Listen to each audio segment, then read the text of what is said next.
Comment fonctionne le droit d'asile en France? La demande de droit d'asile en France fait l'objet d'un long parcours. Quand un demandeur d'asile arrive sur le territoire, il doit tout d'abord se tourner vers une association. Celle-ci est responsable du préaccueil. Elle est chargée notamment de prendre rendez-vous avec l'OFII, l'Office français de l'immigration et de l'intégration. Ce rendez-vous doit être pris sous 3 à 10 jours. Lors de cet entretien, si la personne souhaite demander l'asile, elle se voit remettre un dossier à remplir sous 21 jours.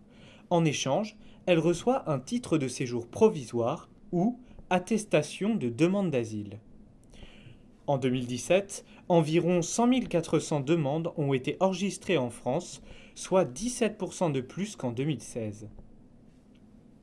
Ce dossier est ensuite à remettre auprès de l'OFPRA, l'Office français des protections des réfugiés et apatrides. C'est cette administration qui va convoquer la personne réfugiée à un entretien pour connaître les motivations de la demande d'asile.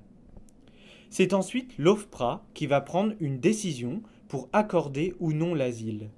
La réponse doit être donnée dans les 6 mois, mais en pratique, ce délai dépasse aujourd'hui les 7 mois en moyenne. La réponse se fait par courrier recommandé. Si la demande d'asile est acceptée, le demandeur peut obtenir 2 statuts. Soit il est réfugié et se voit remettre une carte de résident de 10 ans renouvelable. Soit il est sous protection subsidiaire et obtient une carte de séjour temporaire de 1 an. Mais la demande peut être rejetée.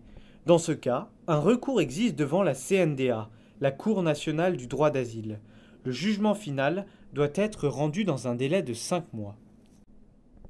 Si la CNDA rejette le recours, le demandeur est débouté du droit d'asile. Il reçoit alors une obligation de quitter le territoire et est expulsable à tout moment. En 2017, plus de 14 800 personnes ont été expulsées du territoire, soit 14,6% de plus qu'en 2016.